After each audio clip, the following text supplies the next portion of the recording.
রাত ঠিক ৩টা। গ্রামের সব মানুষ তখন গভীর ঘুমে, কিন্তু একটা পুরনো বাড়িতে তখনও জ্বলছে একটা হলুদ আলো।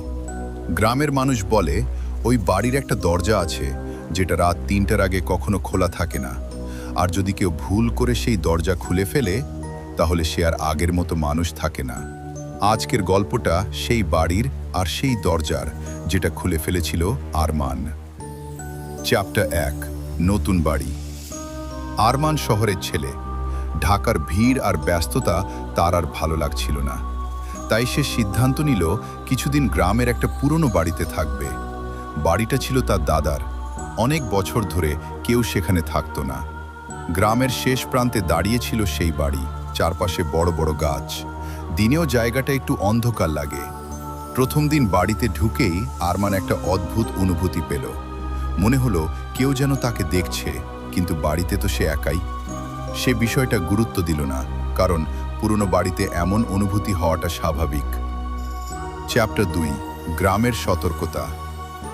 পরদিন সকালে আরমান বাজারে গেল। সেখানে এক বৃদ্ধ লোক তাকে জিজ্ঞেস করল, তুমি কি কালো দালান বাড়িতে উঠেছ? আরমান বলল, হ্যাঁ, ওটা আমার দাদার বাড়ি। বৃদ্ধ লোকটা কিছুক্ষণ চুপ করে থাকলো, তারপর ধীরে বলল, বাবা, রাতে একটা জিনিস মনে রাখবা, ওই বাড়ির পেছনের করিডোরে যেও না। আরমান অবাক হয়ে জিজ্ঞেস করল, কেন? বৃদ্ধ লোকটা শুধু বলল, ওখানে একটা দরজা আছে, যেটা বন্ধ থাকলেই ভালো। চ্যাপ্টার ৩, অদ্ভুত শব্দ। প্রথম রাত। আরমান বিছানায় শুয়ে মোবাইল দেখছিল। হঠাৎ সে একটা শব্দ শুনল। ঠক শুনল, থক থক থক, যেন কেউ কাঠের উপর হাঁটছে। সে উঠে দাঁড়ালো। পুরো বাড়ি চুপচাপ। সে টর্চ নিয়ে করিডোরে বের হলো। দীর্ঘ অন্ধকার করিডোর, শেষে একটা দরজা। দরজাটা পুরনো, তালা নেই, কিন্তু বন্ধ। আরমান কিছুক্ষণ দরজাটার দিকে তাকিয়ে থাকল। তার মনে হলো দরজার ওপাশ থেকে কেউ শ্বাস নিচ্ছে।